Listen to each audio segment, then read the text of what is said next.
നിലവിലെ മേയർ മത്സരരംഗത്തില്ല, ഇന്നിവിടെ ഇല്ല, സ്ഥലത്തില്ല.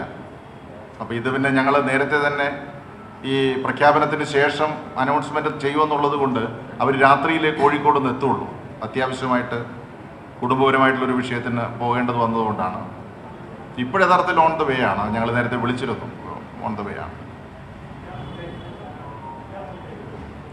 ജില്ലാ പഞ്ചായത്ത് സ്ഥാനാർത്ഥികളെ നാളെ വൈകുന്നേരത്തോടുകൂടി പ്രഖ്യാപിക്കാൻ കഴിയുമെന്നാണ് പ്രതീക്ഷിക്കുന്നത്. ഏതാണ്ടെല്ലാം ആയിട്ടുണ്ട്. നമുക്ക് ഞങ്ങളൊന്ന് ഒരുമിച്ച് ഒന്നുകൂടെ ഒന്ന് ഇരുന്നതിന് ശേഷം പ്രഖ്യാപിക്കാമെന്നാണ് വിചാരിക്കുന്നത്. ഇടതുപക്ഷ ജനാധിപത്യ മുന്നണി തെരഞ്ഞെടുപ്പിന് ശേഷമാണ് മേയറെ തീരുമാനിക്കുന്നത്. നേരത്തെ ഇന്നാരാണ് മേയർ എന്ന് പറഞ്ഞുകൊണ്ട് ഒരു മത്സര രംഗത്തേക്ക് വരാറില്ല. അത് നിങ്ങൾക്ക് തന്നെ അറിയാം. കഴിഞ്ഞ പ്രാവശ്യം ആര്യ വന്നപ്പോഴും അതിൻ്റെ മുന്നേ പ്രാവശ്യം വി കെ പ്രശാന്ത് വന്നപ്പോഴും നിങ്ങൾക്കറിയാം.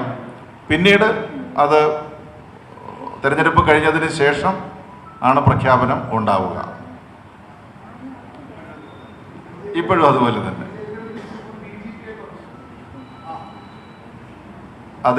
അതുകൊണ്ടാണ് ഞാൻ ചില കാര്യങ്ങൾ നേരത്തെ പറഞ്ഞത്.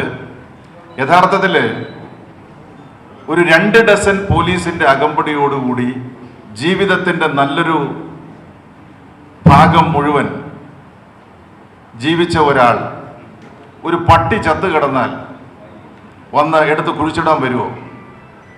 ഞാൻ അതുകൊണ്ടാണ് പറഞ്ഞത്, സാധാരണക്കാരുമായി ചേർന്ന് നിൽക്കുന്ന ആളുകളാണ് യഥാർത്ഥത്തിൽ ജനങ്ങൾ ആഗ്രഹിക്കുന്നത്. അവൻ്റെ സുഖത്തിലും ദുഃഖത്തിലും അവനോടൊപ്പം നിൽക്കുന്നവരാണ് യഥാർത്ഥ ജനപ്രതിനിധികളെന്ന് പറയുന്നത്. അപ്പോൾ ഇവരെല്ലാം വലിയ ദന്തഗോപുരത്തിൽ നിന്നിട്ടൊരു സുപ്രഭാതത്തിൽ കഴിഞ്ഞ കാലങ്ങളിലെല്ലാം മുംബൈയും പുറകെയും എസ്കോർട്ട് വാഹനമെല്ലാം ഇട്ട് പൈലറ്റും എസ്കോർട്ടും എല്ലാം ഇട്ട് പോയിട്ടുള്ള ആളുകൾ പെട്ടെന്നൊരു സുപ്രഭാതത്തിൽ ജനങ്ങളെ സേവിക്കാൻ വേണ്ടി വരുമ്പോൾ ജനങ്ങൾക്ക് അത് കൃത്യമായിട്ട് മനസ്സിലാവും. അവരുടെ ആവശ്യങ്ങൾക്ക് മുമ്പിൽ ആരാണോ ഓടിയെത്തുന്നത് അത് ഈ പാവപ്പെട്ട ഇടതുപക്ഷ ജനാധിപത്യ മുന്നണി ഇപ്പോൾ പറഞ്ഞിട്ടുള്ള സ്ഥാനാർത്ഥികളായിരിക്കും അവർക്ക് ഏറ്റവും കൂടുതൽ ഓടിയെത്തുന്നത്. അത് ജനങ്ങൾ മനസ്സിലാക്കും.